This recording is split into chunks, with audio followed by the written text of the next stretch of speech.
غرباء غرباء غرباء غرباء غرباء غرباء غرباء غرباء.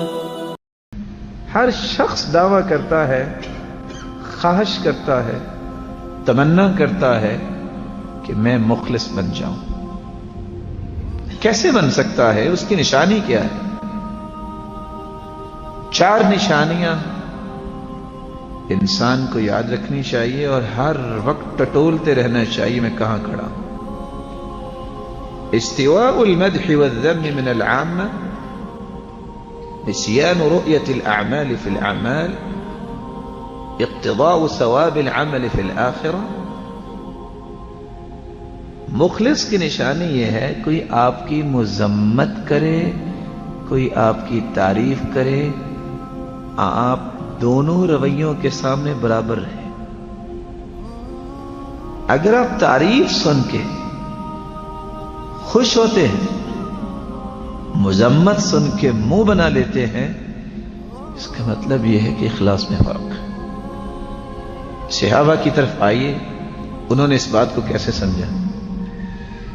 ایک شخص تعریف کر رہا ہے، كان اذا ذكي احد من اصحاب النبي صلی اللہ علیہ وسلم، صحابہ کرام میں سے کسی کی تعریف کی جاتی تو وہ کہتے اللهم لا تؤاخذني بما يقولون واجعلني خيرا مما يظنون واغفر لي لما لا يعلمون.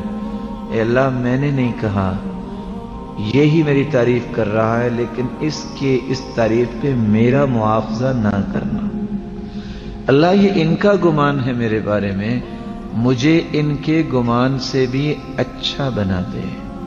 اے اللہ، تو جانتا ہے میرے سر اور میرے علانیہ جو میرے گناہ ہیں، اور جو میں خفیہ طریقے سے کمی کوتاہی کرتا ہوں یہ تو نہیں جانتے، جو یہ نہیں جانتے تو جانتا ہے. اے اللہ، میری ان کوتاہیوں کو بھی تو معاف فرما دے. اور جب ابو درداء رضی اللہ تعالیٰ عنہ کے پاس ایک شخص آیا اور اس نے بڑی تعریف کی، کہتے ہیں تشریف رکھیے. کیا پتہ نہیں اب کیا کرنا چاہتے. باہر سے مٹی لائے اور ان کے منہ میں ڈال دی. کہتے ہیں یہ کیا؟ کہتے ہیں میں نے کوئی نئی بات نہیں کی، میں نے سنت کو زندہ کیا ہے. حدیث میں آتا ہے اذا رأيتم المداحين فاحسوا بافواههم التراب، جب تم دیکھو کہ کوئی شخص اتنی مدح کر رہا ہے تو اس کے منہ میں مٹی ڈالو. اور آپ نے فرمایا فإنه الذبح، یہ تو ذبح کرنے کے مترادف ہے. لیکن آج تعجب یہ ہے، اگر کوئی زندہ دل بیٹھا ہے تو ابھی یہ فیصلہ کر سکتا ہے کہ میری عادت تعریف سننے کی ہے کہ مذمت سننے کی. مجھے کس جگہ پہ پریشانی ہوتی ہے کہ میری تعریف نہیں کر رہا، میری بات کو اپریشیٹ کیوں نہیں کر رہا. رسول اکرم صلی اللہ علیہ وسلم نے ان رویوں سے صحابہ کرام کو پاکیزہ کر دیا تھا. یہی وجہ ہے کہ اگر صحابہ کرام میں سے کسی کی مذمت ہوتی، آج اگر کوئی مذمت کرے تو ہم کہتے ہیں سب سے بڑا دشمن یہ ہے، یہ شخص ہے میرا مخالف. اور صحابہ کیا کہتے تھے؟ ابو بکر جیسا انسان چشمے فلک نے نہیں دیکھا. ایک شخص نے کہا کہ بڑے عجیب آدمی ہو، تو کہتے ہیں معذرتاً جتنا آپ عجیب کہہ رہے ہیں میں تو اس سے بھی عجیب ہوں.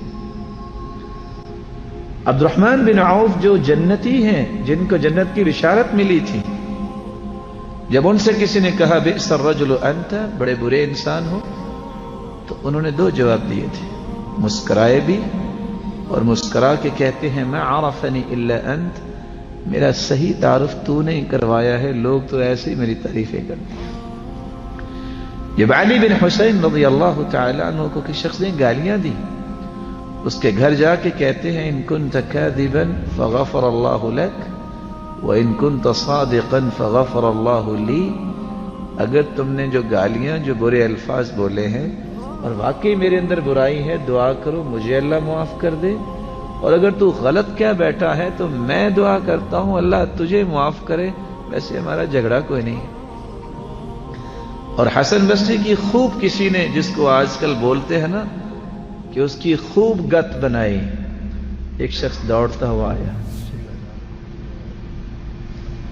نہ ہی الا دقیقہ، اور آ کے کہتا ہے یا حسن تعرف ما كان بالامس، جانتے ہو کل کیا ہوا؟ کہتے ہیں کیا ہوا؟ درس قرآن ہوا؟ کہتے نہیں فلاں نے بڑی آپ کی غیبتیں کی۔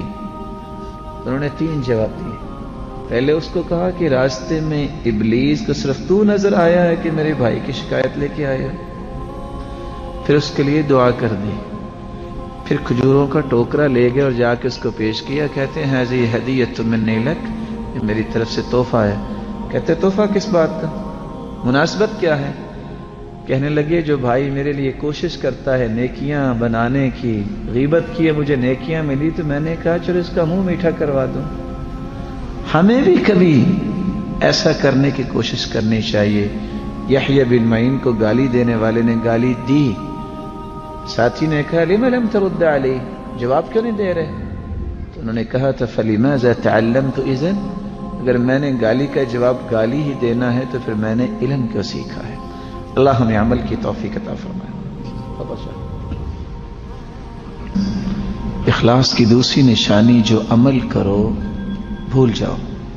المخلص یکتم حسناتی کما یکتم سیئاتی، مخلص جس طرح اپنی غلطیوں کو چھپاتا ہے اپنی نیکیوں کو بھی چھپاتا ہے۔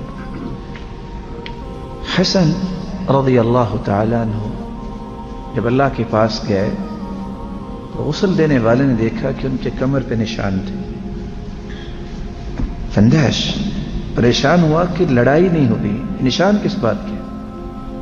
کیسے پتہ چلا کہ نشان کس بات کے تھے؟ جب 30 دن فقراء اور مساکین باہر آ گئے کہ ہمارے پاس کھانے کا کچھ نہیں، اور ساری رات یہ ان تک کھانا پہنچانے میں اور چیزیں اٹھا اٹھا کے پہنچانے میں گزار دیتے تھے۔ تیسری نشانی اقتضاء ثواب العمل فی الآخرہ، نیکی کرو اللہ کی رضا کے لیے، بدلہ لینے کے لیے نہیں، اس نیت سے کہ اس کا بدلہ اللہ سے لینا ہے۔ من شفع لأخيه شفاعة فأهدي له فهو عين الربا، آپ کسی کا کام کرتے ہیں، سفارش کرتے ہیں اور اس کے بدلے میں کام ہو جاتا ہے آپ کے بھائی کا، اور آپ کو وہ تحفہ دیتا ہے، یہ خالص سود ہے۔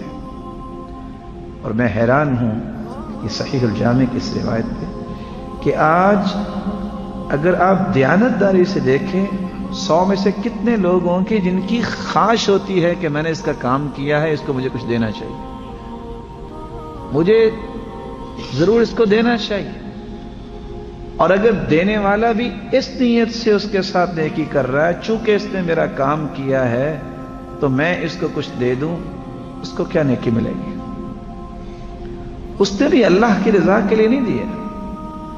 سلف جو ہے وہ ان باتوں سے بچا کرتے تھے کہ کون سا لقمہ، کون سا لفظ، کون سا حرف جو میری زبان کے لائق نہیں، جو میرے پیٹ کے لائق نہیں، جو میرے کانوں کے لائق نہیں۔ اور چوتھی نشانی جو انتہائی خطرناک ہے، جو علی رضی اللہ تعالیٰ عنہ نے بیان کی ہے، مخلص اور ریاکار کی ایک ہی نشانی ہے، حد فاصل ہے، مخلص اس کو آپ مذمت کرو، تعریف کرو، وہ کام میں لگا رہتا ہے۔ ریاکار جو ہے ینشط اذا مدح ویکسل اذا ذم، ریاکار جب تک اس کی تعریف کرتے رہو کام کرتا رہے گا، جس دن مذمت ہوگی اس دن بیٹھ جائے گا، کام نہیں کرے گا۔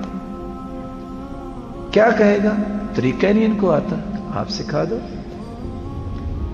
ریاکار جو ہے وہ صرف تعریف پہ چلتا ہے، وہ کوئی نصیحت سننا پسند نہیں کرتا۔